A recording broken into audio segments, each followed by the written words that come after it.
All right, so we just gonna get it cranking then. Straight off the back. Don't know how to act. Straight off the back. Don't know how to act. Yo, greetings, lovely people, gentlemen. We're back again with another installation into our male mastery series. Yes. I believe truly that God is calling us to mastery, bro. You know, in this culture that we in, we big on the I'm not even gonna necessarily say this culture that we in. Like the world has, being in the information age, has transcended to a space where we embrace the idea or conceptuality of mastery. And obviously, it's been a phenomenon that's been a part of humanity since the beginning of humanity. But I believe, like in our information age, we really starting to lock in on the schematics. That's good. That's a good word. On the schematics, the blueprint, like the real life blueprint to mastery. You know what I'm saying? And that's a good thing. That's a beautiful thing. Especially as men, you know, to some degree, the like alpha male culture, to some degree, I'm gonna give some leniency. To some degree, it's a little bit toxic. To some degree, alpha male mentality breeds, at least to a small percentage, toxic masculinity. But when you really understand the morals and the values and the principles in which it's rooted in, the only thing that is calling you to is not only expansion, but mastery of self as a man. It's a lot of things that you got to do as a man. Like, how you going to lead? You know what I'm saying? Like, how you going to lead yourself, let alone anybody else? Like, it's just a lot of things. And at the very least, we got to come to a point, before I even get into, fleshing everything out, pause, we got to come to a point of realization that, oh, okay, I'm here for a reason, not for a season. Or you are here for a season and you just come and go. Like all the young niggas that we see come and go. You know what I'm saying? Like, what's your reason? I'm not gonna necessarily, do it in an egotistical fashion, but what's your legacy? You know what I'm saying? Like, what's your legacy? Like, what are you here for? And if not for nothing else, regardless of what you believe in, the word of God proclaims and promises, which kind of like, you feel me? Like, that's what it did to my life. Like, it just twisted everything around. Like, once I really, like, got this in my psyche, you know what I'm saying? Because I do believe the Bible, the Word of God, to be spiritual programming. The same way our iPhones have iOS and there's a hardware and software relationship, I believe that the internals, the software, the downloads, that every time a new iPhone come out, you get new downloads. You get what I'm trying to say? You get a new operating system yearly. It refreshes, it updates. And I look at the Word of God the same exact way.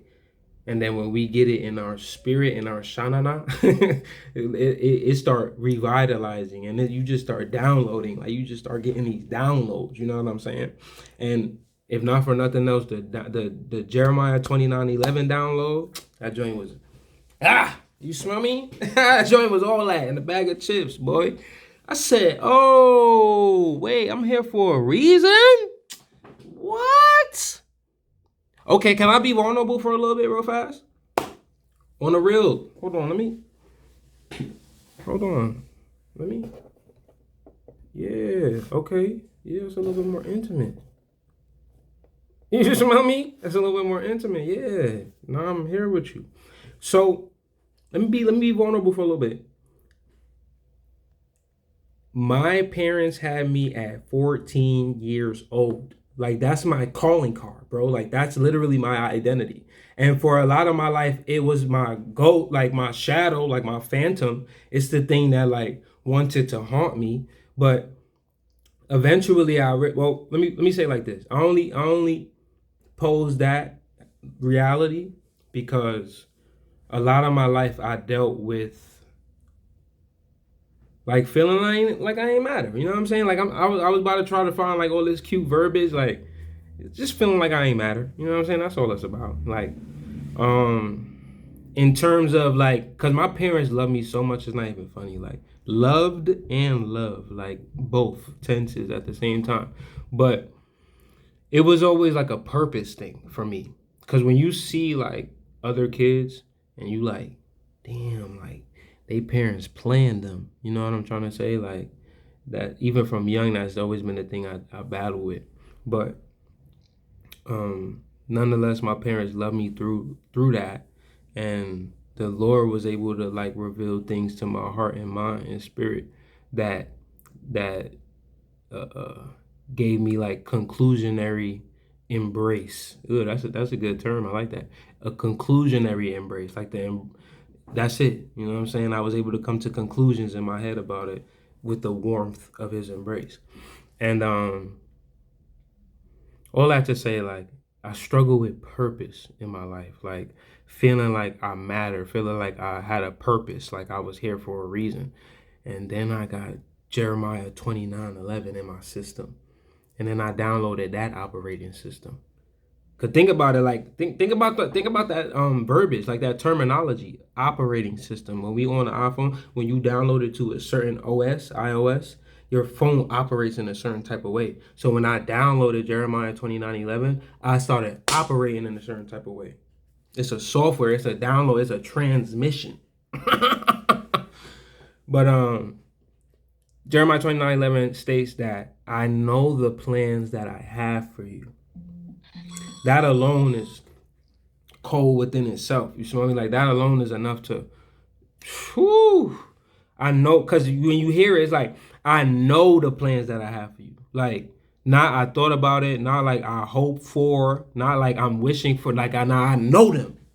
Like, and before you could ever live out a day of your book, I had already written the whole thing. So then now he's what the Lord is proclaiming to me is kind of causing a flux, a fluctuation in my heart, because now I've got contrasting truths. Okay, one truth that I've always lived through was that my parents was 14 and and dealing with, struggling with feeling purposeful. And then now I'm having to come to terms with a completely new truth, that everything was ordained and everything was planned and everything was made to be and everything was written before you could ever live out a second of it. So then now I gotta come to a decision. Now I'm at a fork in the road. Now I'm at a crossroads. Which do I want to lean into more? And in doing so, I'm realizing, okay, hold on. Or rather, I realize, okay, wait, hold on. In choosing which one I lean more into, that decision is actually shaping my identity. And then to go one further, all of our decisions shape our identity. So you got to imagine big decisions really hugely shape our identity. And then I said, no, Lord, I want to, no. Like, I believe that there's I believe. You got to believe. You got to believe. You got to believe me. Mary, come in, Mary. On me. So I know, not to be funny, but just tying it all back in, that's what allowed me to bend that corner into. Remember, I'm going to tie it in. Like, I might be out there in the wilderness, but I'm going to bring it home, baby. I'm going to bring it home. That's what allowed me to bend that corner into not even just prosperity, because all of Jeremiah 29 reads, I know the plans that I have for you, plans to prosper you, plans to increase you, not plans for your fall or for your suffrage. Right? So then that's so beautiful for me, because he gives you both sides of the spectrum. He gives you all perspectives of the extremes. Like, he tells you what he has planned for you and what he does not have planned for you. So then when you experience what he has planned for you, you know exactly that you're rooted in the Lord. And when you experience what he specifically said you would not experience, you know that you're somewhere straight off from God's intention. That's good for me. That's when I like when God make it plain for me like that, because sometimes it'll come in thee and thou and they and thou shalt. But then sometimes it'll come in boom boom. Like sometimes it'll just come plain. Like you ain't even got need no breakdown, no interpretation for that. You ain't got to interpret that. It's just there. So that's what allowed me to bend that corner into not just like embracing that I could live a prosperous life in the midst of, in spite of. That's so good. I look at the Lord just like that, in spite of, you know what I'm saying? But even outside of that, that I could live a life of intention and purpose. That's where it's rooted. That's where it began to root itself. Because now, remember, I'm telling you contrasting truths. I'm having to weigh two truths at the same time. Okay, I know this to be true, and I actually lived through that identity all my life, but it didn't serve me though. It actually like whooped my ass. And then now I want to live through this new perspective, this new truth, this new belief, this new know, you know, because it's one thing to believe a thing, and then there's a completely different thing to know it. So then I even got so deep into the belief of Jeremiah 29:11 that it became a known fact.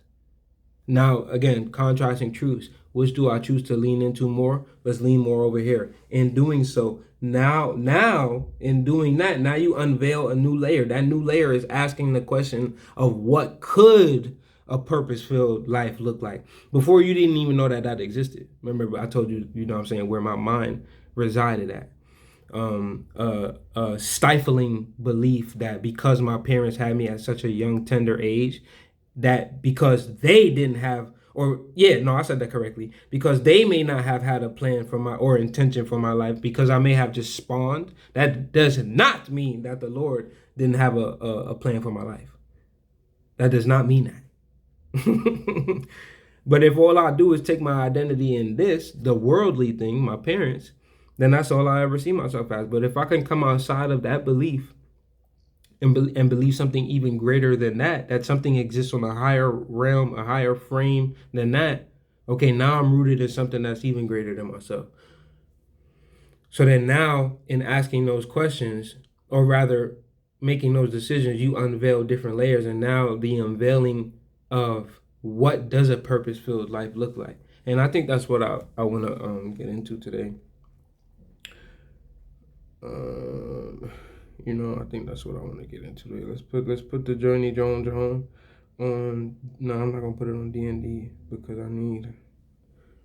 this is gonna be a call-in session too, so I might take some questions. Excuse me. I would have did this live, but YouTube, man, we not even gonna talk about YouTube. God is good though. So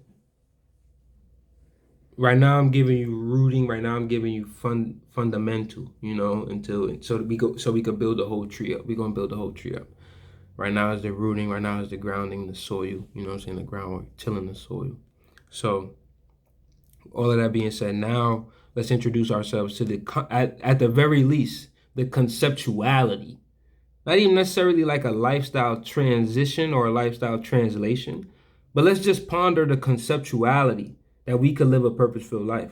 And not only that we could, but that's what we're called to do.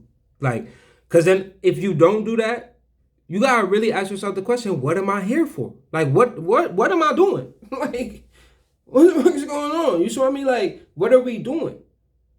I'm just here. I was having this conversation the other day, well, maybe not the other day, a while ago. I do Lyft, so one of my passengers, she's telling me like about a domestic situation that she's in. And like the conversation, I kind of presented the idea that like, okay, so for what reason did it occur? Because everything has to happen for a reason, or it doesn't, and then you just living a life where you can't connect no dots. And that's if that's not suffrage, I don't know what suffering is. Like, imagine just going through something just to go through something. Like, it's in vain. Like, it was never dedicated to anything else outside of you just suffering in the moment. That's not a life that I love for anybody.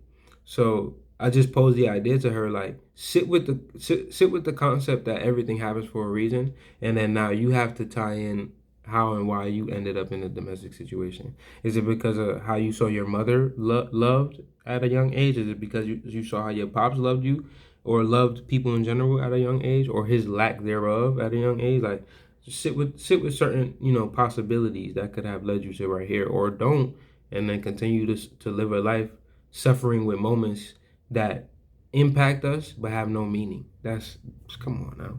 It's impactful but has no meaning. Like, that within itself is a seed of confusion, and it's nothing but Satan. But even outside of that, I do believe that everything happens for a reason, and everything is tied and aligned. And if we're sent here with intentionality, signed on the signature of our lives, with purpose signed on the birth certificate, on God's birth certificate for our lives, then truly it's really not nothing else. There's no other duty of ours but to pursue that holistically, righteously. Like, because he is like, I say this thing a lot, right? Like, and I promise you I'm gonna get to it. Like, if you think about it, like, God will give you wild visions. Like, he'll give you all kind of visions and show you how you look in your future self, how life could be for you, what relationships could be for you. Like, what he'll give you so many different visions, but he gives you promise, but he never ever gives process, because God is in the process. Like, God is in the details. So he bestows upon us a vision of increase, a vision of mastery, a vision of next level, a vision of evolution. But he never shows us how to get there. Like, he never shows us what the process of getting there looks like. Never does that. He just shows you that.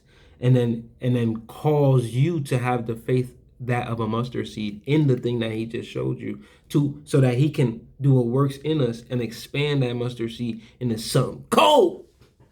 You got to your Diddy Bop. Into something cold. Shorty ice cold, she step on, pop me up. All right, no. Pop me a what? Chill, Ty, you bugging. But okay, so let's get right into it. You see how? Let's just get right into it, bro.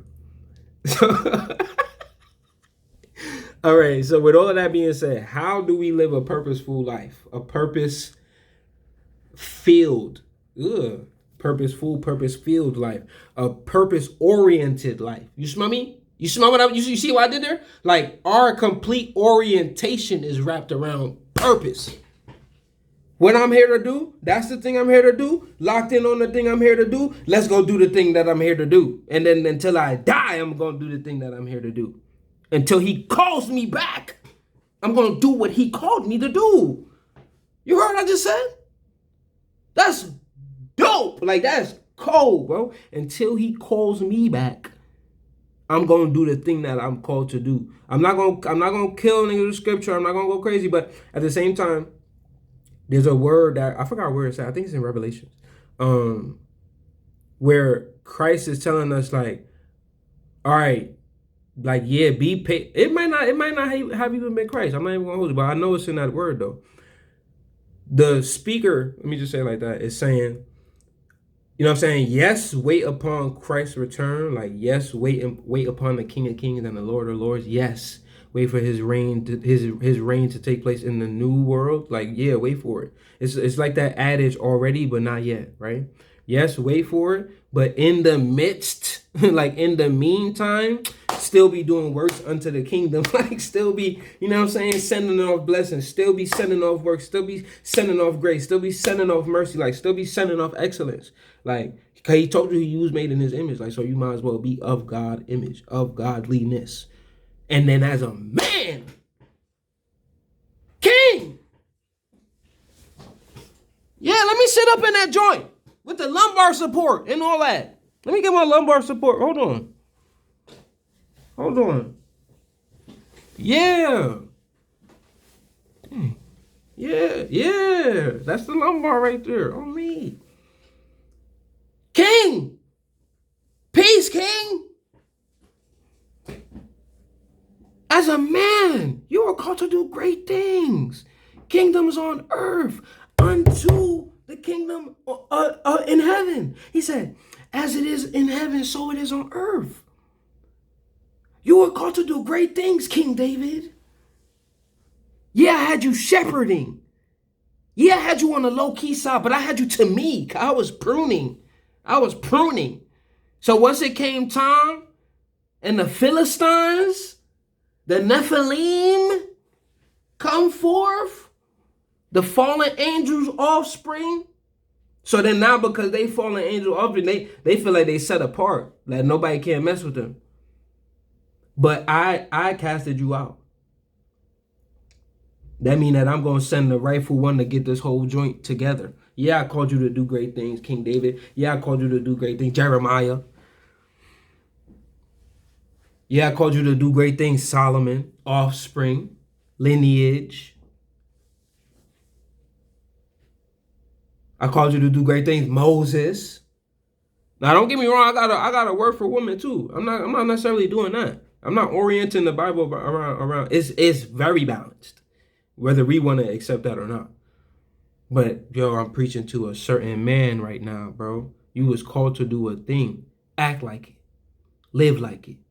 Be like it. Man, be creating kingdoms, bro. What else are you here for?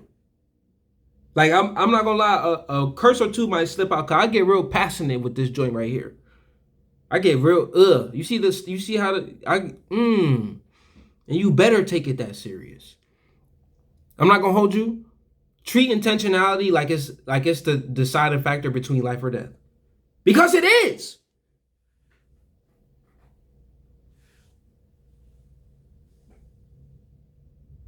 All right, he told me come off that. Holy Spirit just told me come off that. I had a whole. All right. So in developing a purpose-oriented life, we have to embrace that within that life that we are attempting to orient around purpose, it operates through certain faculties which develop our natural realities. And through that natural reality is which we exist from. So if anything is to happen, at least in this life, at least in this realm, at least in this world, it is to happen through these faculties. So then now let's break down the faculties. Mind, body, spirit.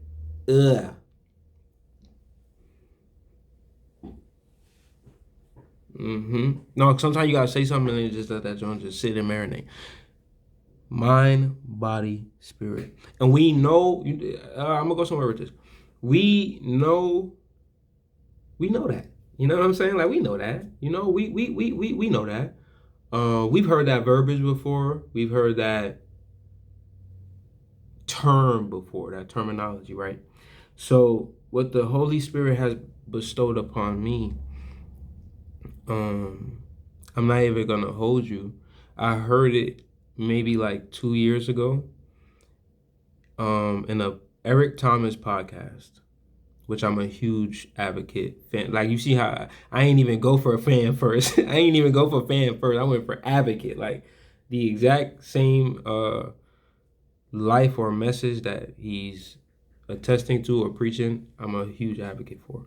So I came across this verbiage in one of his podcasts, and it was that aspect, mind, body, spirit, but with some additives to it that makes it, for me personally, absolutely complete. Because it's like how I just said, like we exist through said faculties, right? So then now if we're breaking down all of the levels of existence, essentially, you can absolutely essentialize it to mind, body, spirit. Absolutely. And no crime would have been done. But if we, you smell me, King. Upon this journey, King, we're going to have to do what others are not willing to do. So then that means that when they told you it was this, you got to do extras. Especially if you act like you know something, not like you owe something. Act like you know something, not like you owe something. Because if you owe something, they might have to hold something on me. On me. They might now they try to hold you out. Don't act like you know.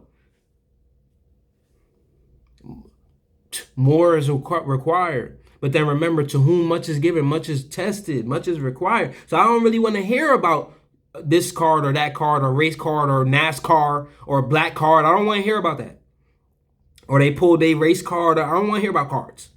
I want to hear about American Express. Them is the only black cards I want to hear about.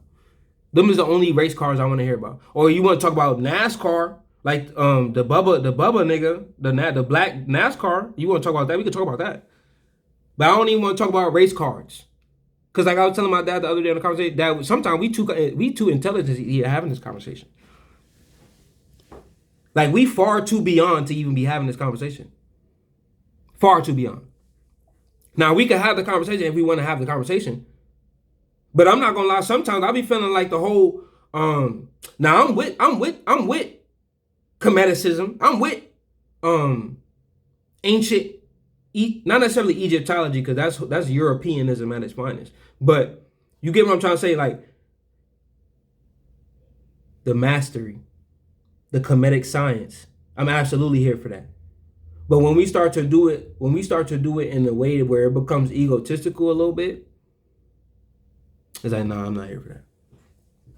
I'm not here for that. Go get a bag, bro. You talking about Black Power broke in your mother basement. Go get you some pape, dog. I don't want to hear nothing about because like I'm telling you, that's where that's coming from. To whom much is given, much is required. So if I'm to bestow a thing upon you, okay, you Black Israelite, you Israelite nation, okay, I love it. So if I'm to bestow a thing upon you, why you still crying white man, white man, white man? If I already showed you that come on now. And I already told you that heavy is the head that wears the crown. And I already told you that to whom much is given, much is required. This is the requirement, nigga. That you live in a world where, okay, there's oppression. You live in a world where, okay, things ain't equal. Okay, things not fair. That's a part of the science. You ain't see 400 years before? You ain't see 400 years before? We've seen that. We've heard that verbiage before. Don't act stupid. That's what I'm saying. Like, don't act dumb. And I'm not even trying to make it about that for real. Because there's a message that could really transcend that. But I'm making it about that so that it can transcend. I don't want to hear what you being limited by. That's not in this life, bro. Not when you already called to do a thing. I don't want to hear it. That's where you start to get radical about who you are.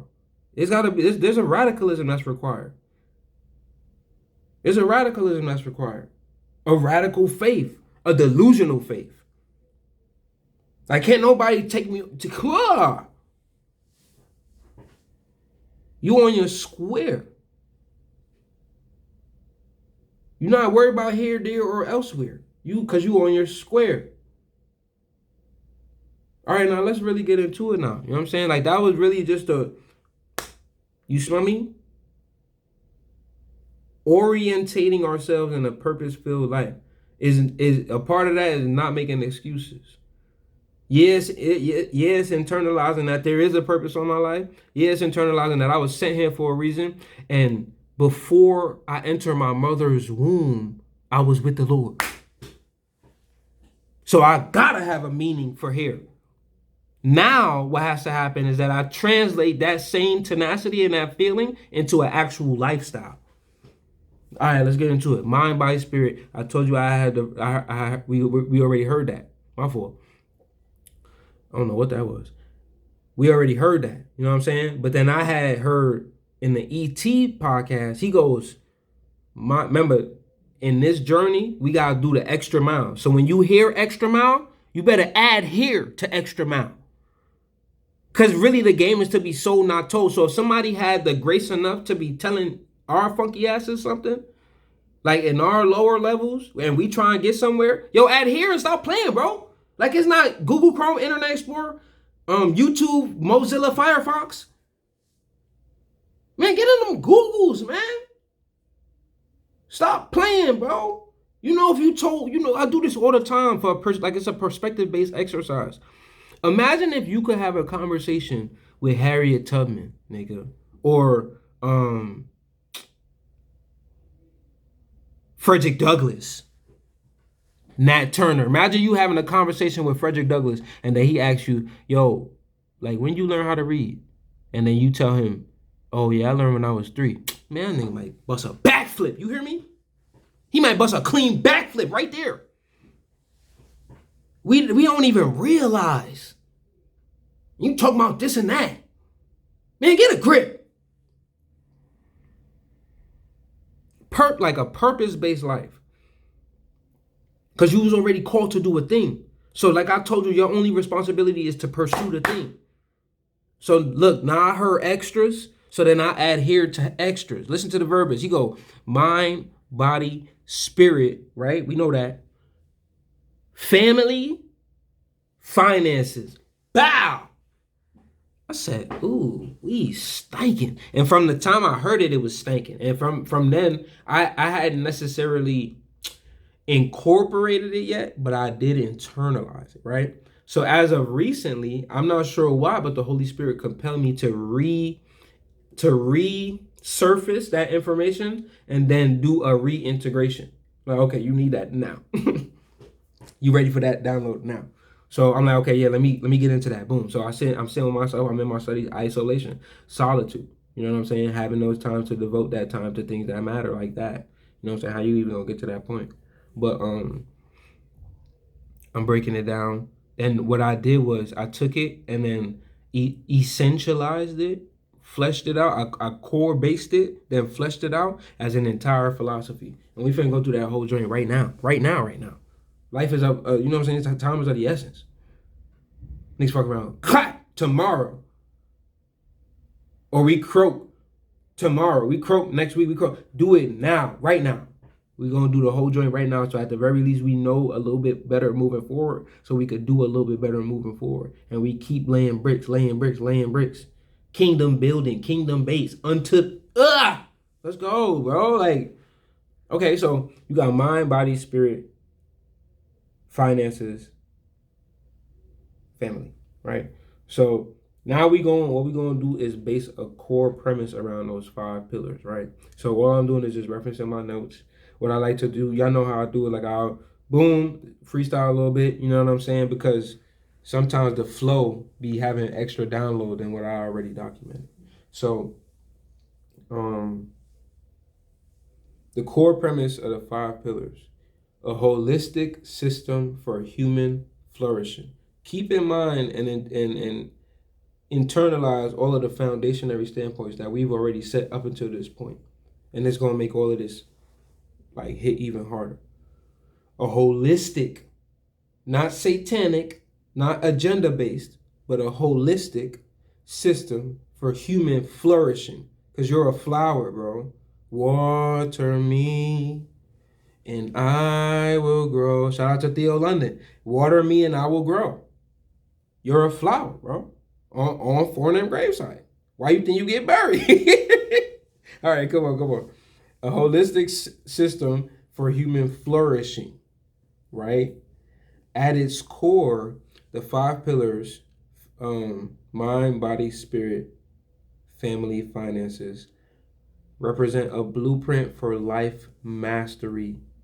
That's what is our highest calling. If not, we here playing around.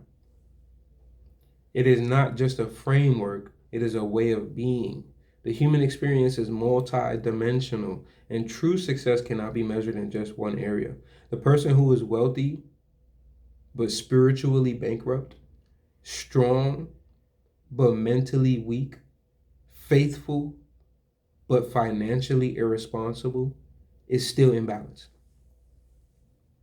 And that caused me to think about, I remember hearing E.T. talk about how he would have issues doing corporate because he'll go to a jail, he'll go to a prison and turn the prison up, he'll go to a school, turn the school up, he'll go to turn it up. But when he steps in corporate and then he see another kind of people, then now it's like, oh wait, hold on, what purpose do I serve here? Like, why am I here? Lord, why did you call me here? So that he's saying that God, through revelation, explained to him that the thing that you don't realize your value, you don't realize your purpose, but I called you here for a reason, because there's a thing that in you being you, yeah, I called you to the prisons, yeah, I called you to the schools with the black kids, yeah, but in you being that same exact person, now you can usher that essence into corporate, and then give corporate, okay, you might not give them real estate leads, you might not give them a new corporate vision, but what you do give them is show them, okay, you a 5-figure dad. I mean, you a 5-figure. I mean, my fault, wrong bugging. You a 7-figure CEO, but you a poor dad. Like you a 8-figure president, COO, but you a horrible husband. And ET explains thoroughly how that's the message that the Lord needed that corporation to adhere to. And there was a thing that only ET could express through himself as a vessel. And I think that's quite interesting, because it's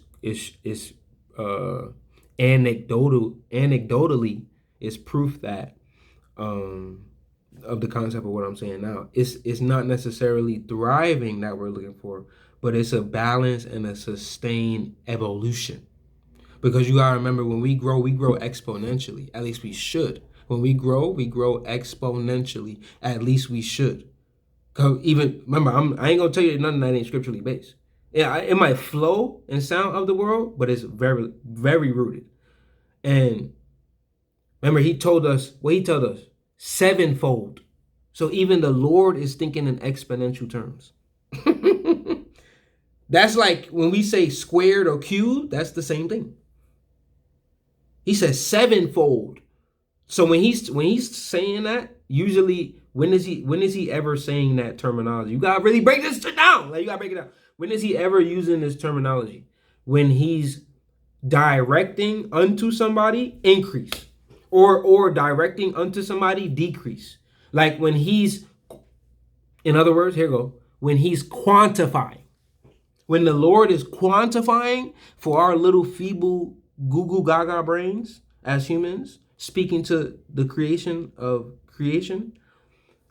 of creation rather, what he tells us to break it down in layman's terms for us is the 7-fold nature, the exponential nature. When he's quantifying, that's how he does it for us. So even if you think about that, when we're growing the way that remember, if he gave us the intention set forth, and we doing it not necessarily like yes, according to his will, but what I'm saying is according to the programming, according to the structuring.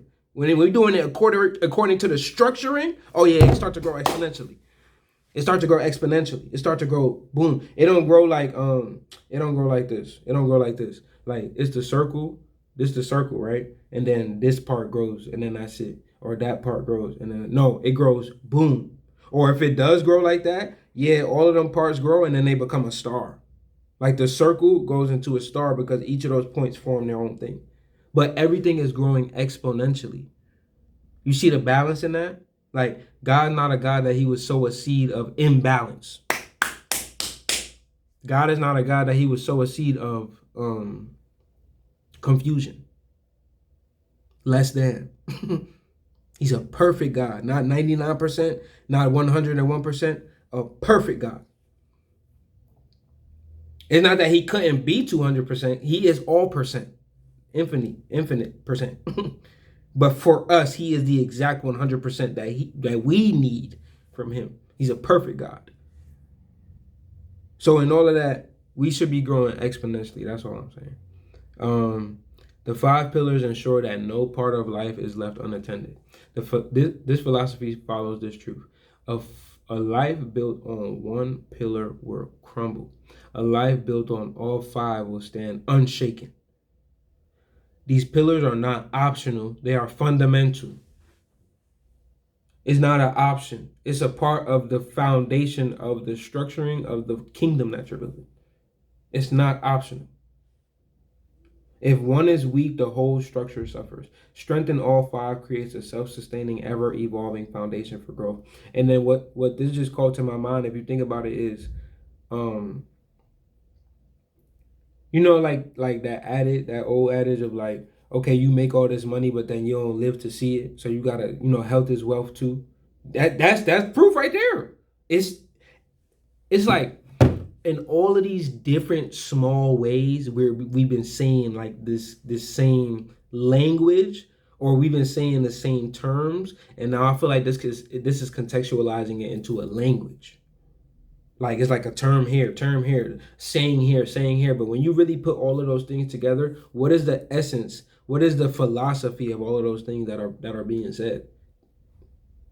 Time is of the essence. Time is fleeting. There's different aspects. There's different faculties in which we exist through. All of those things, when rooted in God and His intention and His purpose for our lives the right way, when rooted in that the proper way, is going to grow exponentially, sevenfold.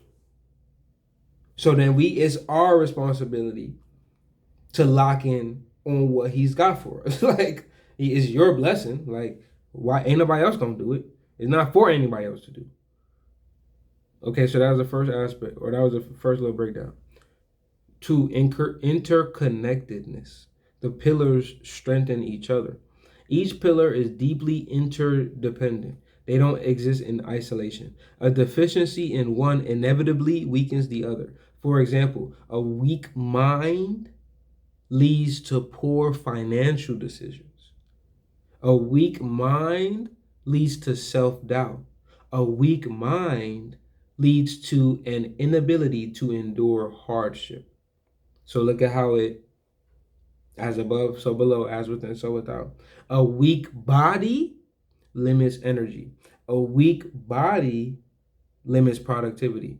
And a weak body limits the discipline needed for financial and spiritual growth. That's real good. That's real good. Because when I tell y'all that when I'm in the gym, it's worship, niggas be wanting to look at me like I'm crazy. If I tell you I put my hair up and it's worship, you want to look at me like I'm crazy.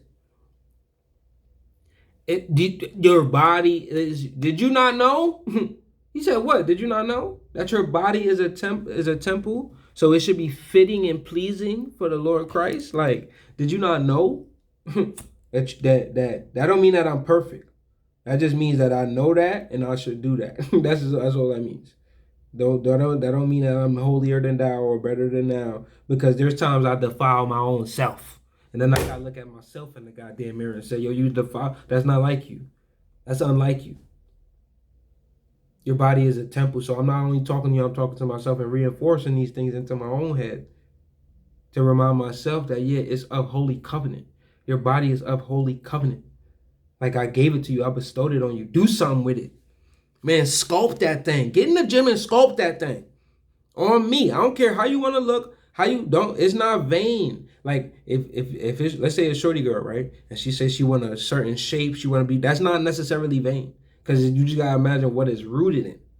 Because what if she's saying, yo, I want to set a precedence that I want to look like until I'm, or not necessarily until, but I want to look like when I'm 50 years old. I want to look like when I'm 55. That's not necessarily vain. Like it's got vain, inflections.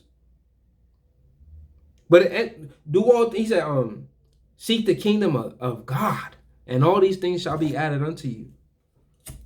So if it's rooted in the Lord, oh, he gonna add on you looking good.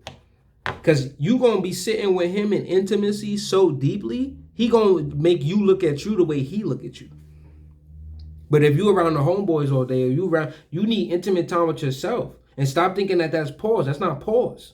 You need intimate time with yourself. It's weird that you think that that's weird. It's weird that you think that that's homosexual. That's weird to me. That's weird energy. That's weird. Like, go date yourself. Go take yourself out on a date. Go get your nails done. You're always paying for somebody else to get their goddamn nails done with. But you got the crusties. And you got the dusties.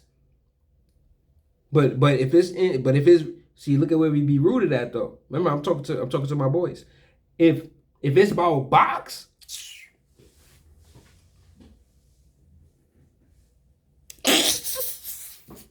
Yo, son, if it's about box, bro, nigga going black out. Wild out, dun, dun, wild out. You gonna wild out about shorty just so that everything, all roads could lead to her coming over tonight and you cranking something out. And yo, you gotta put you first, bro. And can I tell you something better? When you do so, she gonna end up appreciating you more for that. Wild out. Sometimes you gotta wild out for yourself, bro. More times than not, you got to. And then also what happens is you come into the game strong. You come into the game strong. So yo, sometimes that come into the game be everything, bro. How we step into a setting, how we step into an environment, how we step into a relationship, how we step into a friendship, bro. That be the deciding factor sometimes. Because if you're not stepping as the you that you need to be, now you exposing the version of you that person think they could do this, that, and the third with. But that was your fault for exposing a certain type of yourself to the world. That was your fault. And it's through lack of intimacy, bro. Lack of So that now once you step in the world, you done cultivated. Think about the hyperbaric time chamber. Nigga, Goku had to get low. Brody had to get low. Like, nah, I'm going. Nigga, I'm going to Namek. I think that, no, I'm bugging. That wasn't a Namek. Or was it? I don't even know. But, or he went to the space time continuum joint with Popo. And he got low. And he was in the hyperbaric time chamber, low key. And then it's going to be like 5 years here, but then it's only going to be a week on Earth. Yo, you got to put yourself in the hyperbaric time chamber, bro. And just be locked in, floating. You just floating in a water solution, revitalizing. You need them moments, bro. You need them. So that was big for me because a lot of the time you don't hear that verbiage. On me, you don't hear that verbiage. To lie and say that you hear that verbiage, you don't hear that verbiage. We don't necessarily see the spiritual inflections that physical training take upon us. But you won't see that if you're not rooted in that. If you still root, I learned that I actually made a talk about that. Like, increase is only gonna make you more who you are. I ain't gonna go too far into it, but increase is only gonna make you more who you are. So when you start getting the muscles and this, that, and the third, but you was already a dickhead, you just gonna be a dickhead with muscles. Like, you just gonna be a a-hole with muscles. Like, you're gonna just be a jerk off with muscles. Like, it doesn't necessarily change. Now you super egotistical. Now you shooting up. Because now it's like, oh no, I'm craving the image. I'm fiending for the image now. Like, the image is my Lord. The image is my God. Like, literally, I idolize myself. Like, no, bro. I do it. I even do that unto the kingdom.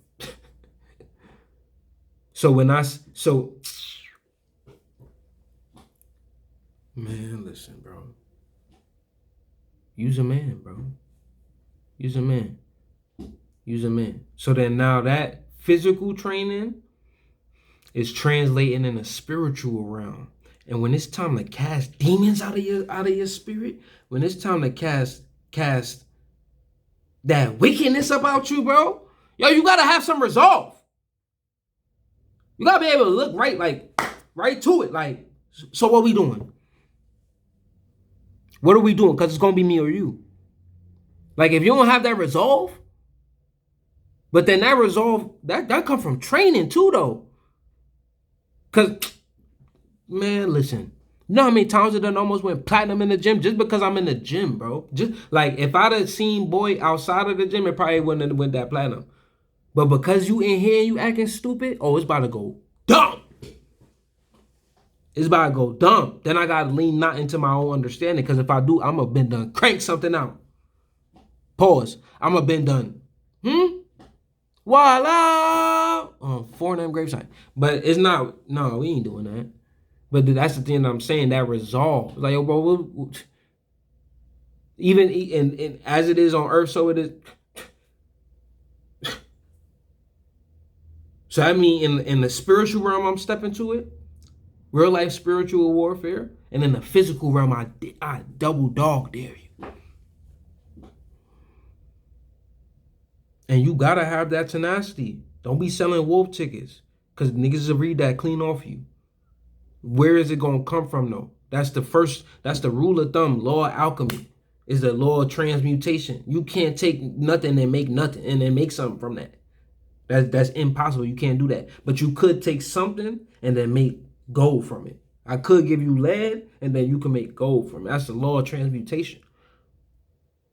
So don't just think you gonna see a couple tough niggas on the gram and think you can adopt a personality. Go get in that gauntlet.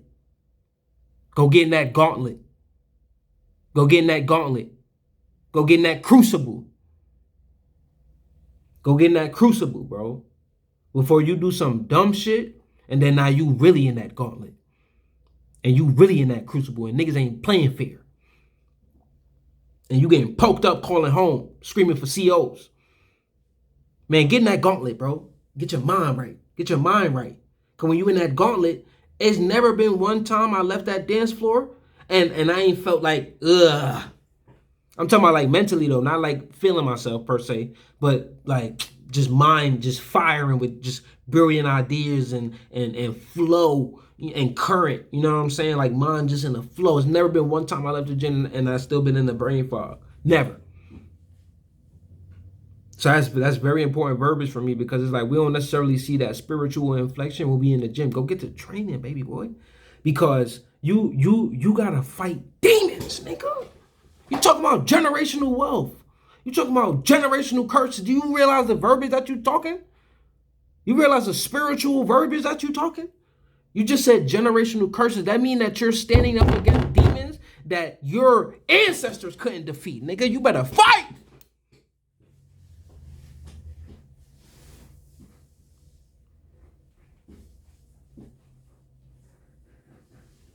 It's not a game, bro. It's not a game, bro. I don't even care what you do. Push up, man, put your pain in, dog. David was a warrior. Put your pain in, bro. He calling you to be a king. Amongst other kings. You think you're gonna brush elbows with other kings? When you a king, you see when you do this right here? When you a king, your presence gotta demand space, nigga. Like I'm so, you know what I'm saying? Broad. You smell me? It just demands this presence right here. Nobody gonna give it to you. So if he's calling you to be a king and nobody's gonna give it to you, it's time for crucible action. It's time for crucible action. Okay, let's continue. A weak soul results in internal turmoil, lack of purpose, and shallow existence. That's good. A weak soul results in internal turmoil, lack of purpose, and shallow existence. That's good, bro. That's good. Shallow existence is good because the very nature of a human being is depth within itself. So if you live in a shallow nature, but are in a vessel, remember we're spiritual beings having a human experience. So if the allotment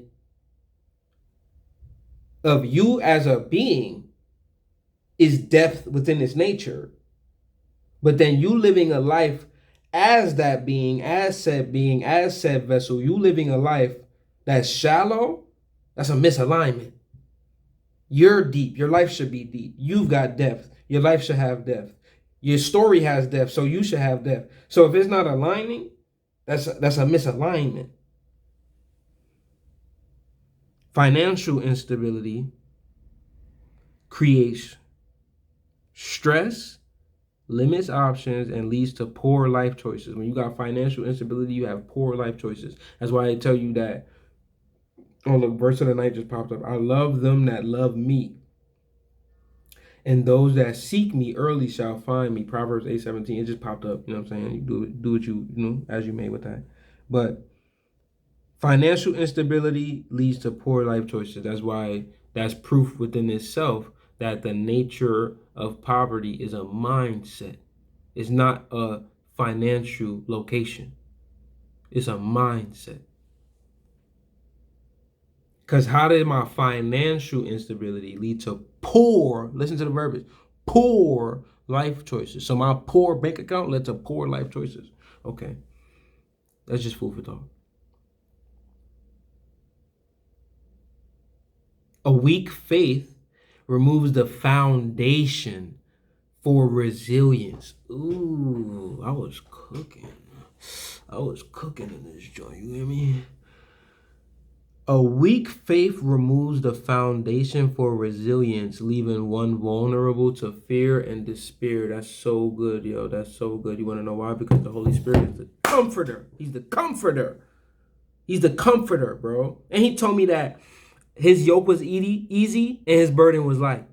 So that if I'm ever experiencing anything out of the adjectives that the Lord has bestowed in his promise for my life, I'm doing something out of the alignment for the promise of my life. If he told me already that his burden was light, but then I'm experiencing heavy, no, I'm out of alignment with God. No, I'm going to need to get right with God. No, I'm going to have to come back for God. I got to come back. Because there's a saying, if you ever feel like you're distancing away from the Lord, know that it's not him that's moving. Because he told us to be still and know that he was God. That's what he told us off the back. Be still and know that I am the Lord. And know that I am God. So if he's calling us to stillness, it would never be him that's moving away from us. It's God. He has no reason to move. He's the God of eternity. He's the one that's still because he has no reason to be moving. We have reason to be moving, not him. So if we ever find ourselves in our lives that our relationship with the Lord seems like it's distancing, no, don't think, no, that it's not him that's moving, it's you.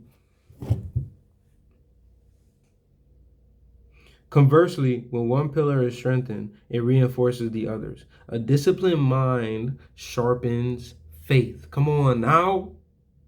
You hear what I just said? Because your mind is the battleground. It's the battleground for spiritual warfare to take place. You know how we do the old adage of like angel, you smell me? Right between your ears. I always say that life is very black and white. Why? Because life was created by God. And God is a very definitive God. He's a very definitive God. He's a very black and white God. There's no in between with God. He actually told us that a lukewarm spirit, I spit you out. I don't even like nothing in between. I don't even like in between. You either this or you that. I'm not even going to do that. I'm not even going to sow no seeds of that. I don't know who's watching. But I don't like in between. I like this or that.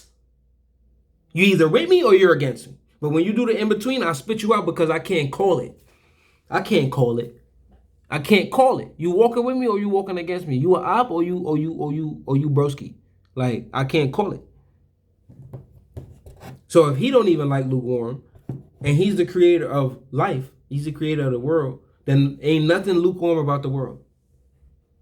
There's nothing lukewarm about the world. Meaning the dynamic of existence, or rather the dynamic of life in which we exist through, is definitive. You either that or you're not that. You're either praying or you're not. You're either loving God or you're not. You're either on your walk with God or you're not. And nobody said perfect, because I hear it already. Nobody said perfect.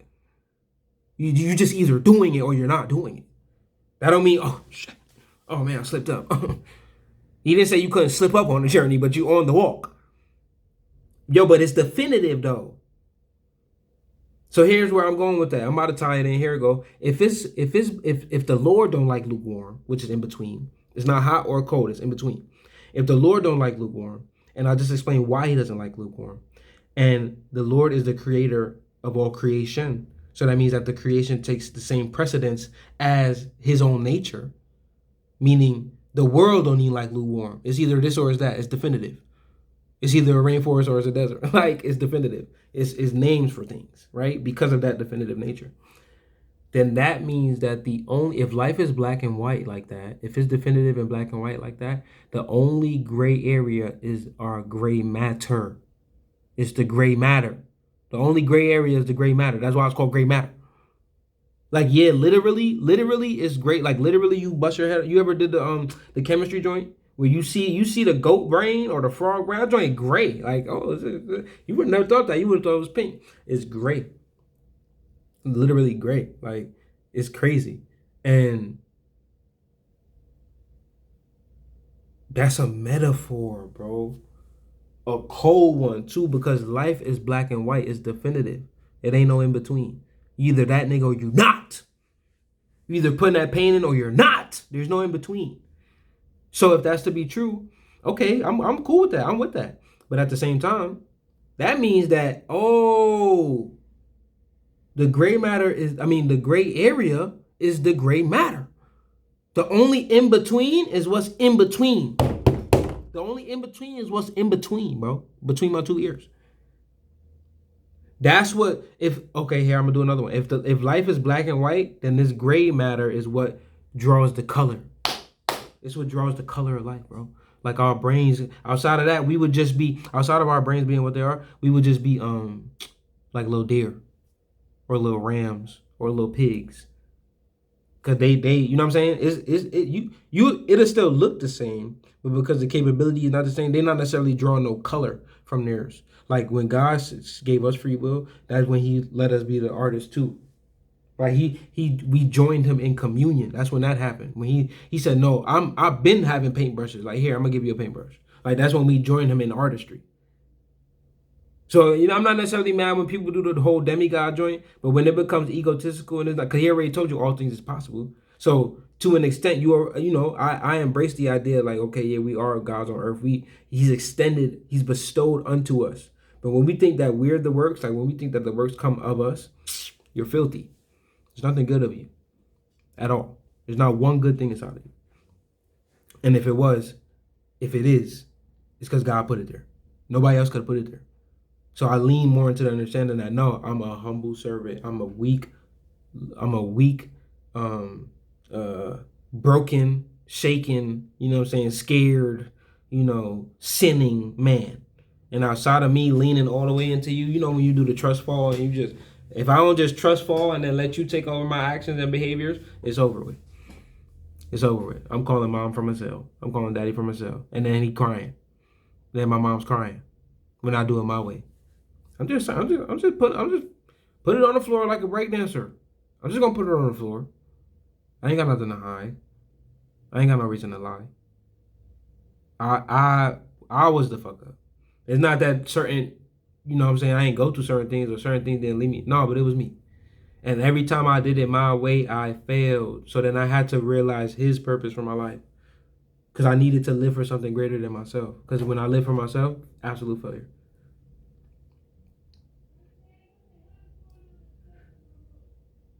A disciplined mind sharpens faith. A strong body supports mental endurance. Spiritual depth creates clarity in financial and life decisions. The goal is alignment, ensuring that each pillar is developing at pace with the others. That's good. So when you grow, you just turn up. You want to be unrecognizable. Like, what if you like you get low key for a little bit and then you pop back up, but then you just got a lot of money. That's it. Like, you don't necessarily have no wisdom to bestow on nobody. You don't have no real experiences or no stories to give nobody. Your mind or body hasn't changed in any way. You just, drive a nicer car. That's what, I refer to that. That's what we said, a shallow life. A shallow life. Where did I say that at?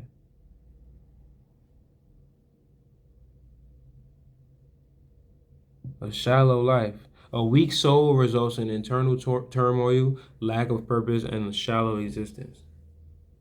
So if we not call into the depth of what it already is, then we not going to live, we not going to exist in the depth of what already is. Excuse me. You want to be a BMF.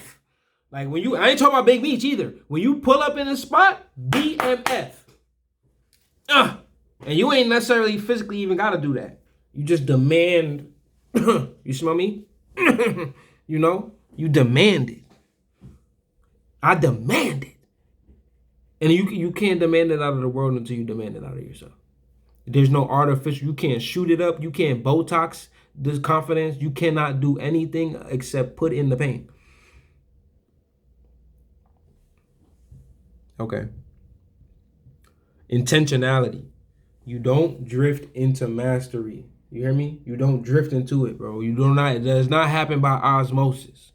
You don't just see. Remember, I told you he gave you promise, but he don't give you process. So you don't just wake up and say, "Oh, I'm here. Like I'm who I want to be. Like I got the job I want. I'll drive the car I want." No, that's why I'm telling you. You gonna see it. Like I literally believe that you see the car you're supposed to be driving.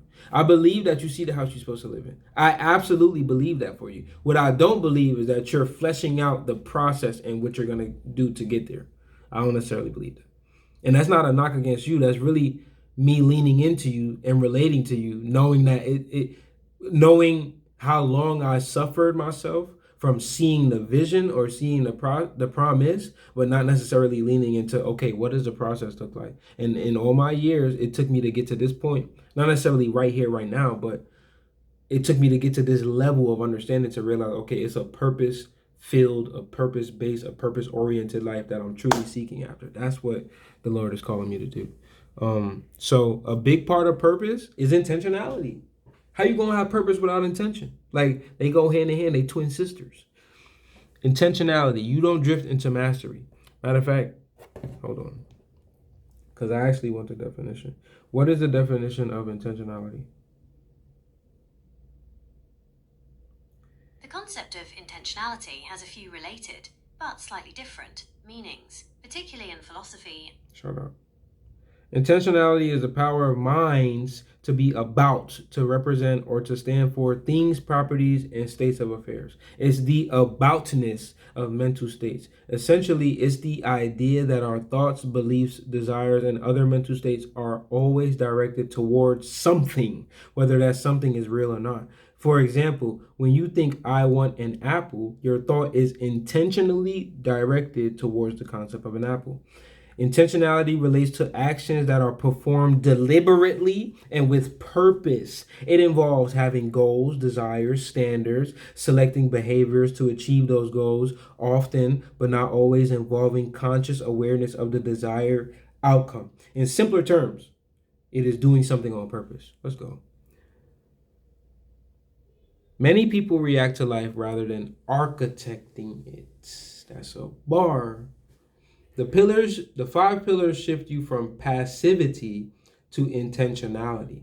Are we living a passive life or are we living an intentional life? That's the question we got to ask. This philosophy rejects the idea that success, health, wisdom, or financial stability just happen. Mastery is deliberate. Growth is daily. Discipline is non-negotiable. A person who neglects a pillar does not stay the same. They decline. If you are not actively strengthening each pillar, you are losing ground in them. This brings me to the idea of muscle atrophy. If I'm just in the gym training chest all day, my back's not getting stronger.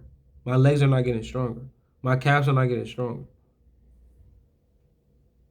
My core, like, yeah, I got to engage some of it to do the chest. And sometimes think about how much we leave on the table when we do that mentality right there. Like that byproduct mentality. Sometimes that byproduct mentality could be a detriment because what we'll do is toxically tell ourselves like, or non-holistically tell ourselves like, yo, okay, well, because I'm doing chess, I'm just using this as a framework for a concept, not necessarily like literally. When I'm doing chess, because I gotta engage my core anyway to do chess, then that's like I'm training chess anyway. No, it's not. No, it's not. That's like you're engaging your core. That's what that's like. It's like exactly what you said it is. You're engaging your core. And now when you train intentionally towards your core, you're going to get the results of what intentional training towards your core look like. Oh, because I did this exercise, it kind of hit some of those muscles too. So then, yeah, I'm training that too. No, you're not. That was a 70% load on this and a 30% load on that. So then now when you grow, instead of you growing together, you're going to grow with the 70, like, yeah, your chest, your pecs going to be nice, but the imbalance going to be crazy. And then now because the imbalance is crazy, you actually don't even look good. It don't even come together the right way. Like, it don't even look the right way. Like, now you just got big ass pecs. But your arms ain't necessarily coming in the right way. Like, your back didn't necessarily come in the right way. Your legs is not proportionate. Through purpose, we realize like living a proportionate life is truly what we're being called to. Like increase in all areas, increase sevenfold. Like that's our promise. Like that's what we're supposed to be experiencing. Anything else is us getting tricked out of our position. This framework requires ruthless self-honesty, ruthless, radical self-honesty. Where am I weak and what am I doing about it? Daily recalibration. Daily recalibration, ensuring every pillar gets attention. Long-term vision, knowing that consistency compounds over time. That's very good. You don't drift into a strong life. You build it pillar by pillar. Let's go. Now, our next breakdown is endurance. The system builds unshakable resilience. A life built on the 5 pillars is stormproof. Hardships will come, whether personal, financial, or spiritual, but a person with a fortified foundation cannot be broken. Remember, the Lord told us He's encamping around us, fortifying us. The Lord is our fortification. A strong mind ensures clarity and wisdom in the face of adversity. A strong mind. Get your head out your ass. A strong mind ensures clarity and wisdom in the face of adversity. A strong body gives the endurance to push through hardship. A strong soul provides depth. Remember, we used that word earlier, depth. Emotional resilience and the ability to find meaning in suffering. A strong faith offers divine alignment and the ability to navigate uncertainty with peace. Okay, He already told us that though I walk through the valley of the shadow of death, know that I'm with you. He already told us that, let your word be a lamp unto my feet and guide my ways. He already told us that. So when we face calamity, oh God, they wondering why Daniel in there, he in there like this. And the lions are, but then they felt, whoa. The Spirit of God is upon this man. The Spirit of the Lord is upon this man. And if you think that that's not how it went, you're a fool. Because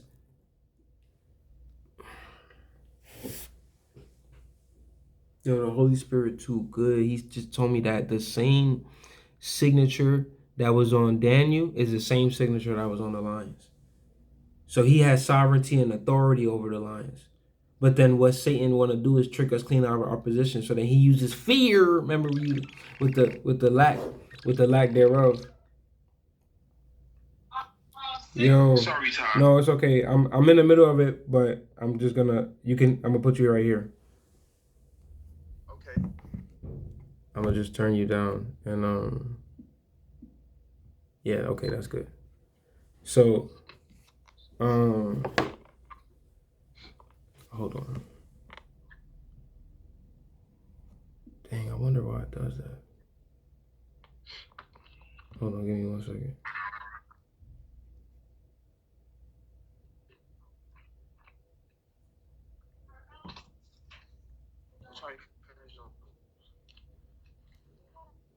Dang, what did I just do?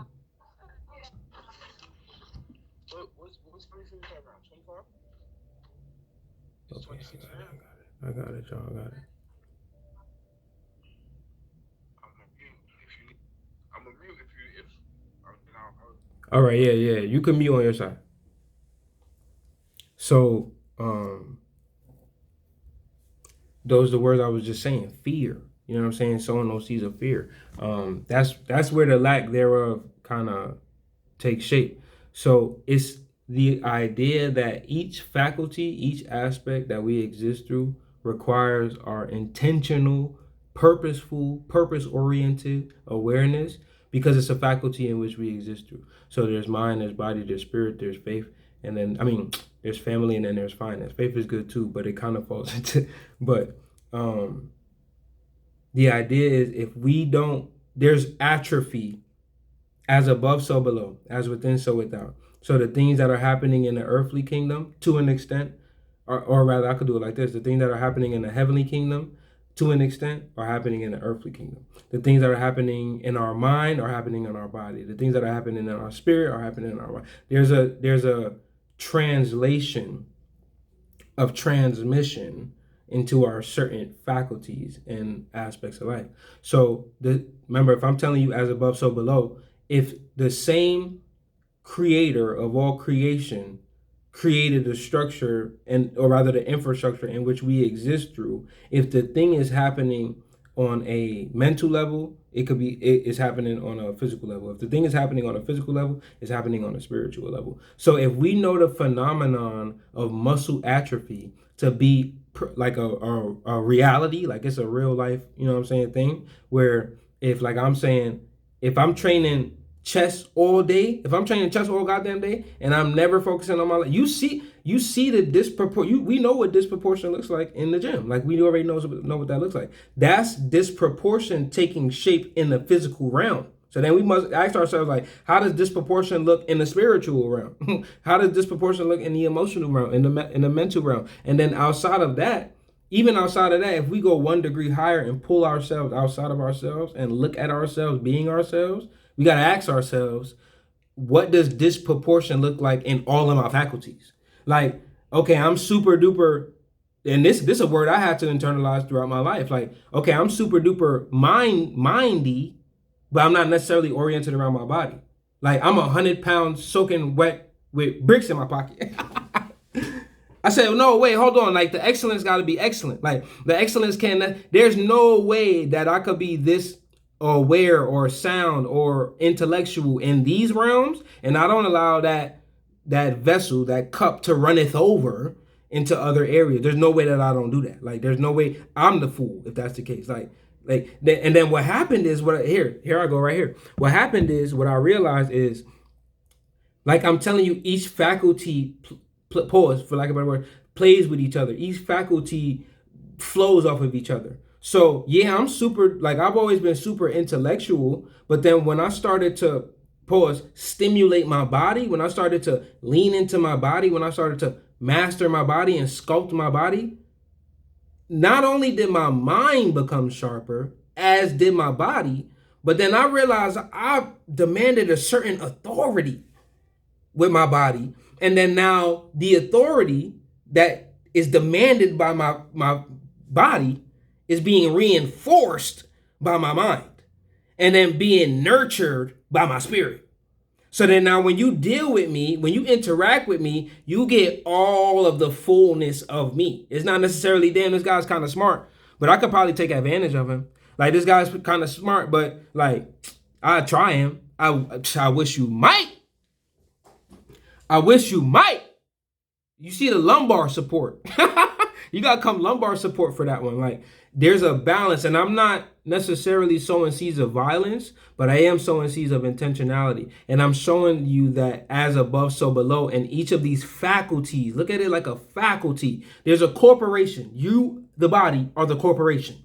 Within that corporation are different faculties that drive home production, right? You got logistics, you got production, you got sales. These are all different faculties that drive home production for the entire corporation. It's the crux. It's the foundationary standpoint of the corporation. Look at yourself like a business. Treat yourself like a business. Run yourself like a business. Operate yourself like a business. Because the fruits that are of you will be unto the world around you. Like the internal world that you create, the world gonna reflect it or react to that. So then, like how I'm using myself as the example, when I demanded out of myself in the physical realm, I demanded out of myself in the mental realm. When I demanded out of myself in the mental realm, I demanded out of myself in the spiritual realm. When I demanded out of myself out of all realms, the world reacted to my demands.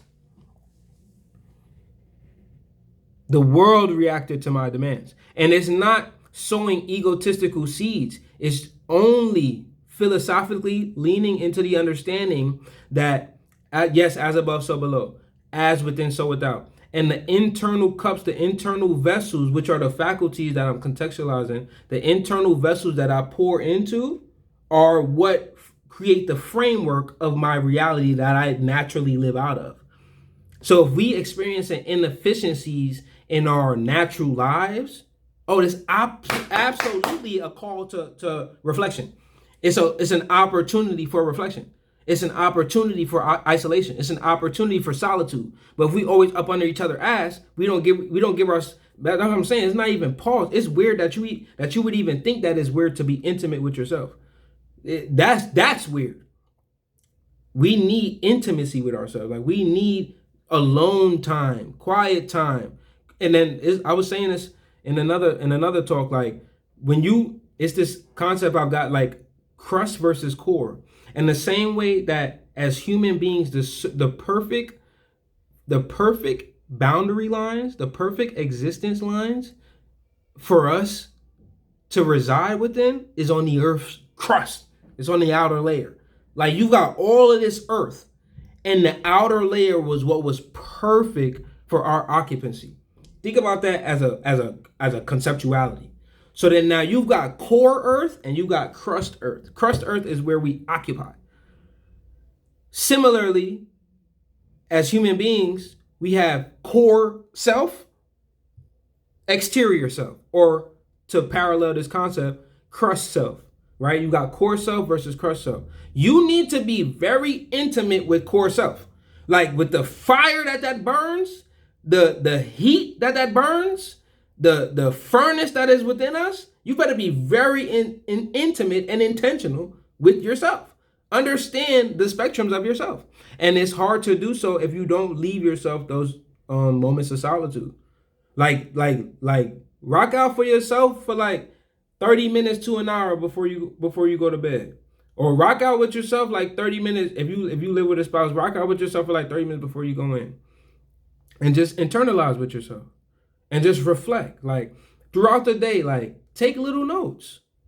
Like, be popping little notes. Like, because then now what you want to do is catch yourself red-handed. And it's not necessarily, I know it sounds funny, but not necessarily in a bad way. But what you want to do is catch yourself being yourself. Now that's intentionality. And then that's awareness for being able to, the ability to come outside of yourself and see yourself, for me, is definitively awareness.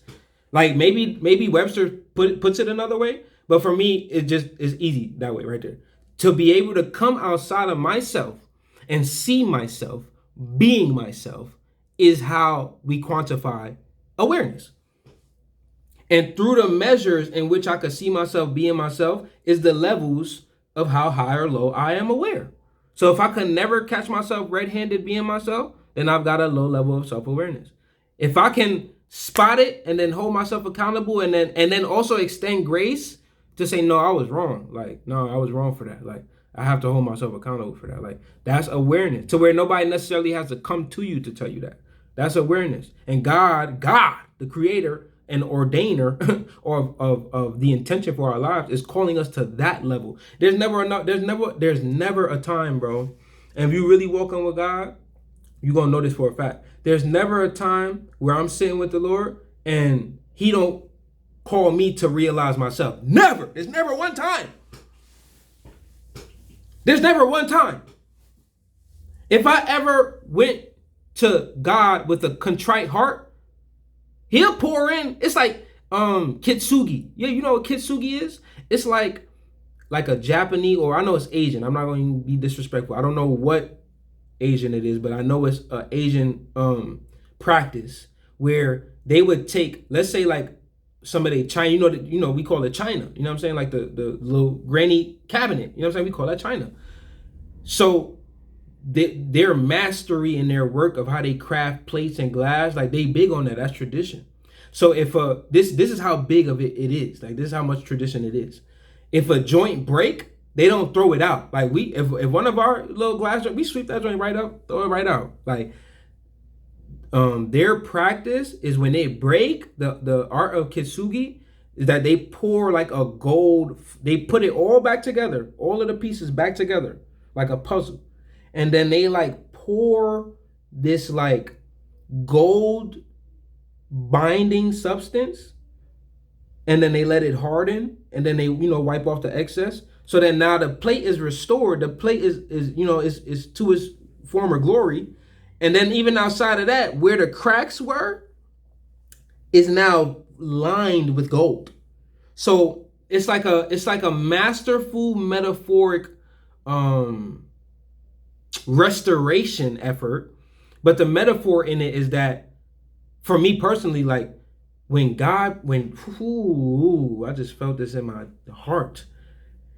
When you come to God with a broken heart, you know what I'm saying? Like in a broken spirit, he just pour that gold back on you to where it's not that those scars didn't matter, but now he's renewed and revitalized you to where your scars are now like golden. They're like golden mastery, right? And I look at us the same exact way.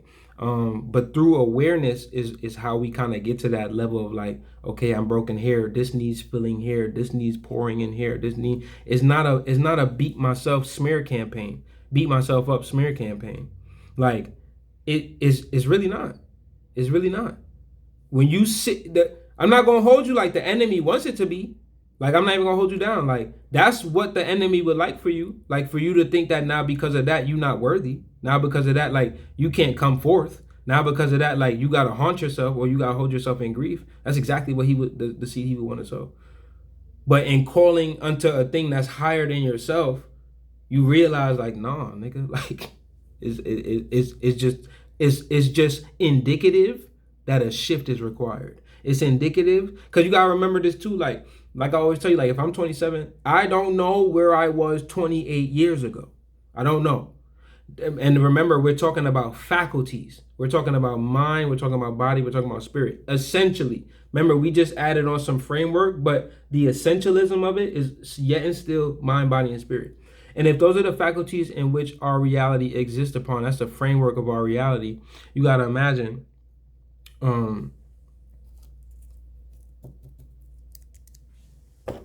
Damn, I forgot where I was going with that. Sometimes you blank, bro. Sometimes you blank. It'll come back when it's time. It's the faculties in which we exist through. When it's ready to come back, it'll come back. Okay, so now look. Remember, we was just given like characteristics to the philosophy because you gotta flesh it out.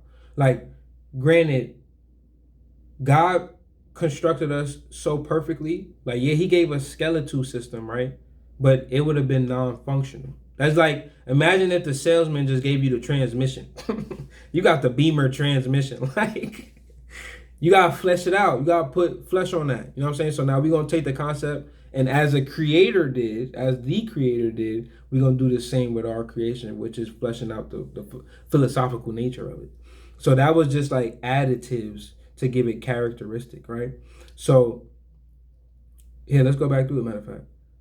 A strong mind ensures clarity and wisdom in the face of adversity. A strong body gives the endurance to push through hardship. A strong soul provides depth, emotional resilience, and the ability to find meaning in suffering. Remember that depth word. You know what I'm saying? Put a post-it on that and just unpack that and ask yourself, like, what is my depth? What is my not only capacity, but how far can I go? How far can I take this? What is the extremist extent of expression of self? Like, you gotta ask yourself them real radical questions. What is the fullest extent of myself? And then when you highlight exactly what that is, use every second of your waking natural life to pursue exactly what that is. Because that vision could have only been bestowed on you. So chase it. A strong faith offers divine alignment. Because remember how I was telling you, I was having the conversation and she was in a domestic situation. So I'm like, if you don't find any purpose out of this, you'll never be able to tie in any dots of your life, and you would have lived a life full of suffrage and misery, but for no reason. Like, that's wickedness at its highest state. Like, you going through a go through, but you just going through it in vain. Nothing about God is vain. Nothing about God is vain. Nothing about God is vain. So we sit with the idea that there's a purpose here. Let's break down what the purpose is, and then fall into alignment of what our highest calling is. Because nothing just happened. That's corny. That's easy. Like, we're not going to do that. Let's sit with the science of ourselves. Like, what is the science of it? Okay, let's go. A strong financial foundation removes unnecessary stress and allows for generational impact. Let me put the spliff down, because remember, I just was telling you that.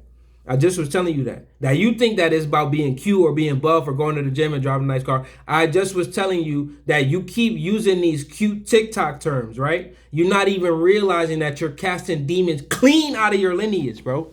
Clean out of your lineage. You don't even realize the strength, the power of life and death is in the tongue. You're not even peeping that.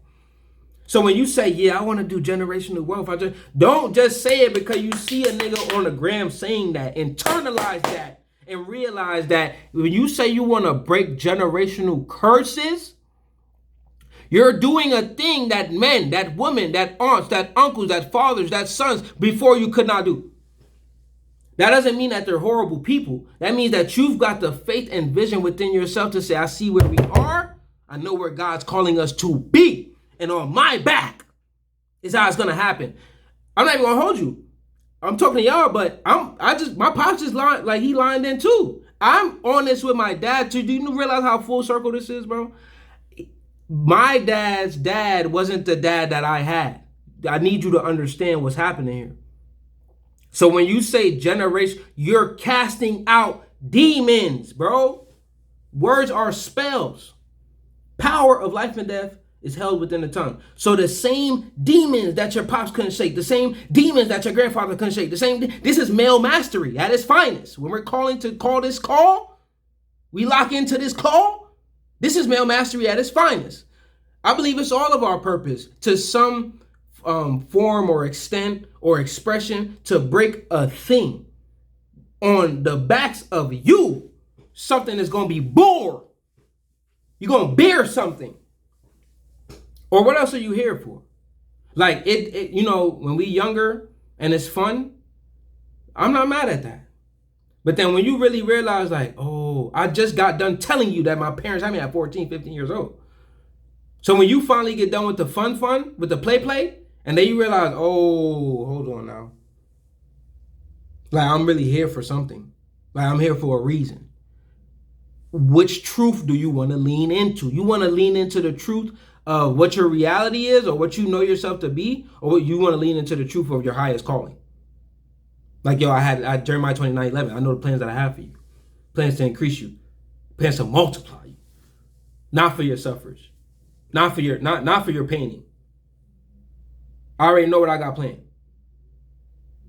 It gets real, bro. When you get to that space, and you start realizing a purpose-oriented life is what my highest self is calling of me.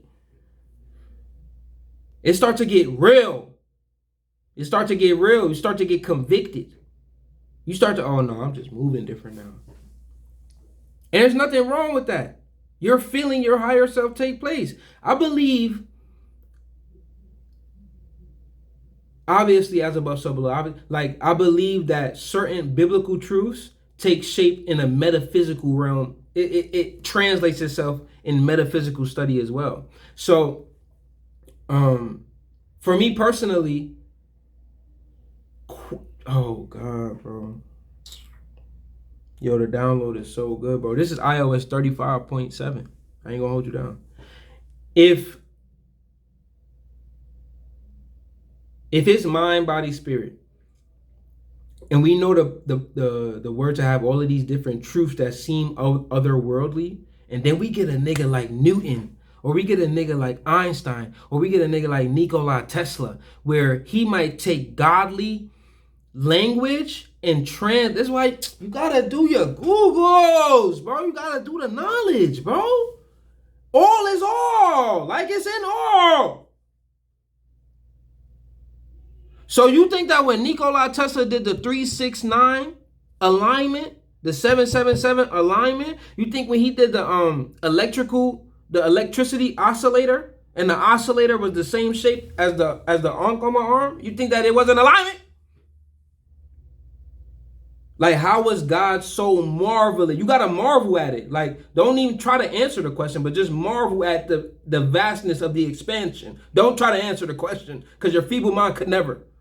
Just say, yo, how could he be so excellent, bro? That the structure that was set forth, bro, it translates in everything. Do we realize when we say like something is universal, do you realize the poignancy in that statement? Like you might take a universal remote, right? This used to blow my mind back in the day. Like I'm talking about like 2000s. How you could have a universal remote. You got the Cablevision joint, like the Optimum joint, right? You in the living room. You could turn down the TV, like not just change the channel. Where you could do TV controls. Like you could actually control the TV, turn it down, right? You could take that same remote and go in the bedroom and do the same thing what you just did in the living room with the bedroom with one remote. That's a conceptuality. God is universal, bro. And I'm using that framework right there to show you it in plainness, in plain day. He's universal. You could just pick him up and put him down. And it's going to apply there the same way it applied there. As it is in the heaven. So, okay. It's universal. God. When Moses was before the burning bush, he's like, he know that it's the Lord. Sensitivity. I'm not gonna do the preaching. I'm not gonna do that. But I'm saying peep the sensitivity of a king. We're talking about Moses. And if we're talking about male mastery and we rooted it in principle driven life, who else you gonna look to other than the King David? Who else you gonna look to other than the Moses? Who else you gonna look to? Don't sow no earthly seeds. So look at Moses. He's like, yo, he sees the burning bush. He's so sensitive to the spirit. He knows that the Lord is before him. He covers his face. He veils his face, which becomes a theme in his leadership that we see later. He goes, who should I say? After he gets his mission, he's like, who should I say sent me? Like, who should I say, you know what I'm saying? God's like, that's a good one. Or the angel of the Lord, the spirit of the Lord. He's like, that's a good one. He's like, yeah, that's actually a pretty good question. Because how do I answer that when I am the all? I'm everything. What I'm going to tell you, the burning bush sent you? I'm everything. He said, you know what? Here's the perfect answer. Tell them I am that I am. Oh, God, bro.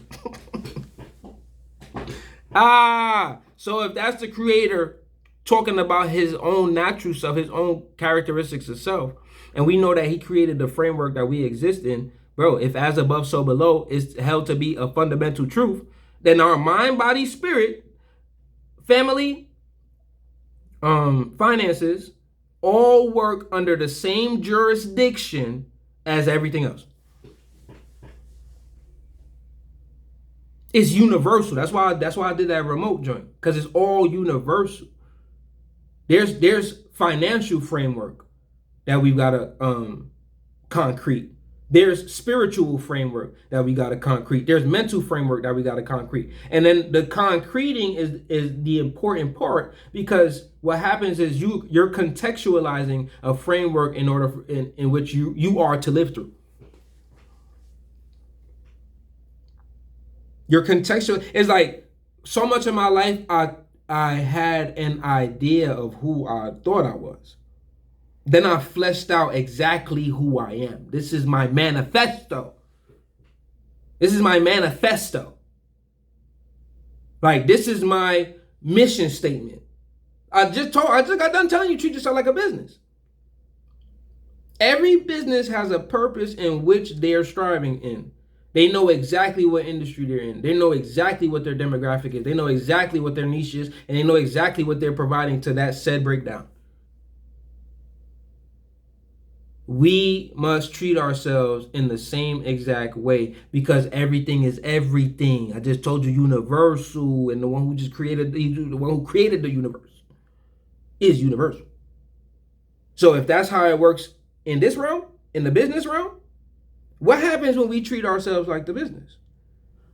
That's interesting food for thought. Okay, so come on.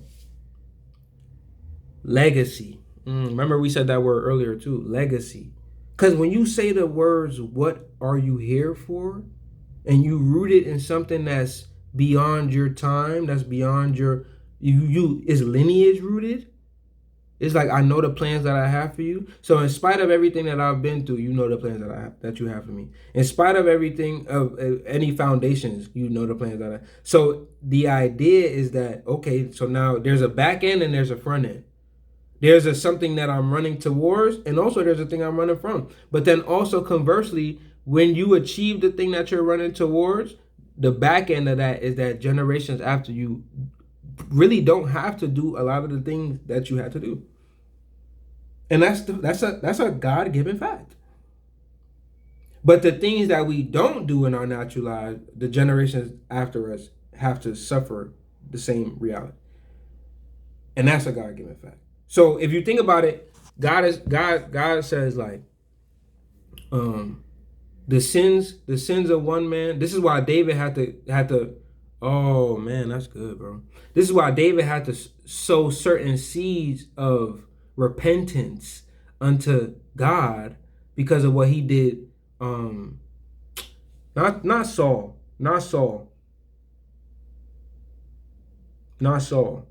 but when he slept with Bathsheba's husband, who was his general, one of his high-ranking, commanders, he sleep with the wife and then knock her up, bro. Spicy. Very spicy. Then it gets even spicier. He said, now that that's my seed, like she is going to be too much, you smell me?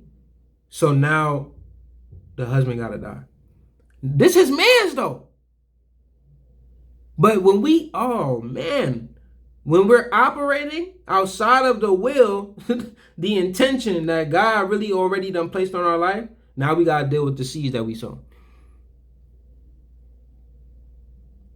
And even further than that, instead of just asking God what his plan for his life was, he starts trying to sow his own seeds in the earthly kingdom. That was a fail. That was an absolute fail. Because at the end of it, he still had to bow his knee and come before God and say, yo, God, I'm wilding right now. Tears running down his face. Where do you think Psalms comes from? Granted, that's not the first time in his life that he had to cry out unto God. But think about the tension that he's sitting with the Lord. He could have crashed out off of that alone. Like, no, I can't even come before God no more. Like, I done wilded out. I went too far. But he was never too far from the Lord. And there's a thing to be learned from that legacy. Like, him correcting those seeds in his own kingdom allowed him to translate a kingdom unto Solomon. But who's to say that if he never repented for those seeds that he's sown in his own kingdom, that he's able to bestow that to Solomon? Who's to say that he has a kingdom to bestow? Because remember,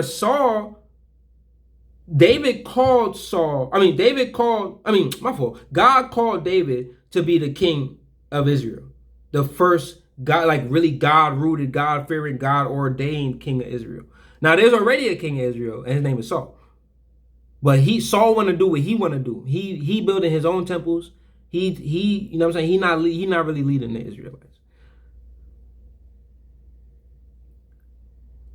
So in all of that, all I'm saying is there was already a purpose for David. There was already a calling for David. There was already a thing that he's aligning to. And because of seeds that he's sown righteously, he's the greatest king that we've ever known. But then also because of seeds that he's sown negatively, it hindered his entire life. And the same things that he suffered from, he ended up, look at Solomon. Like, the thing that tripped David up was a woman. The thing that tripped Solomon up was a woman. Like, was a bunch of them, actually. So it's like seeds that we don't correct within ourselves are further. I'm not even going into my written notes yet about legacy. That's where the Holy Spirit directed me just now. The seeds that we don't, if I don't correct it within myself, you got to imagine, like, literally, like, this used to fuck me up a lot when I used to think about it. I'm like, and it would kind of keep me rooted in certain decisions I would make. I'm like, yo, bro, literally, okay, so before I was Bible versed, I was New Age, worldly versed, which served its own purpose and has its own value. But I was big on the sciences, right? And it would always boggle my mind that literally everything that we do is recorded in our DNA. That's insane. Do you know that we're suffering from slavery in implications from hundreds of years ago just because it's infracted upon our DNA? That's wild. Like, that's crazy to think about, bro. You really got to start taking some of this stuff seriously when you put it in that framework. It's like, oh, shit. So when Kanye was saying slavery was a choice, did it come out his mouth the wrong way? Yes, it absolutely did. Was it abrasive? Yes, it absolutely was. Do I understand where he was coming from? Yes, I absolutely do. Because now it's not even you feel me? Like physical lashing. It's literally a decision that we make every morning. It's a decision that we make every day. There's implications that things that I do, like my son's gonna have to feel that.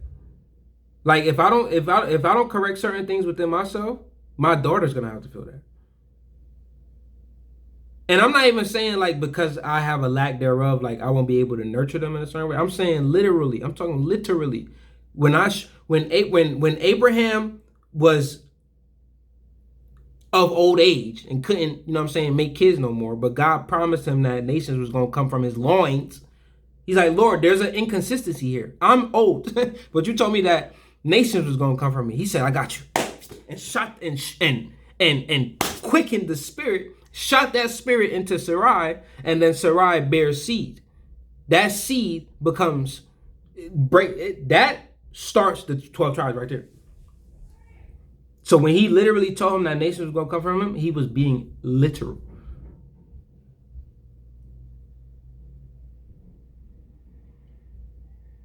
So that same, imagine that. The idea is that, oh, wow, hold on, that's kind of cool. I just saw it. God gave Abraham a promise, and Abraham struggled with having faith in the inconsistencies of his reality. In struggling, God still blessed him because he still believed. Remember, he calls him the father of faith. He said, like, because of your faith, I'm accounted unto you as righteousness. That's dope. Like, that's cold. He's like, you wasn't the perfect man per se. You had disbelief sometimes. You strayed away sometimes. But because of your faith, I'm accounted as you was a good man. Like when I write the book, I'm going to put you under a good man category because you believed. And in that belief, he shot that seed of belief into Sarai. So then, remember, I keep going back to the structural foundation point of as above, so below. If as above, so below to be true, as before, so is now, nothing new under the sun. We keep saying the same terminology, phraseology in different ways, right? It's all interconnected. So if that's a framework, what do you think the word is even important for? It's a framework. If that's a framework right there, right? And he shot the seed of belief in the midst of Abraham's unbelief into Sarai. Now he's got a surrogate baby and he's got a God-given baby that God promised him, right? See how inconsistencies get us like tied up when we start doing it our own way? If I don't correct certain Jones within myself, when the beauty is that God has the ability to shoot the seed of correction. That's cool. Dang, I never even looked at it like that until I said it like this.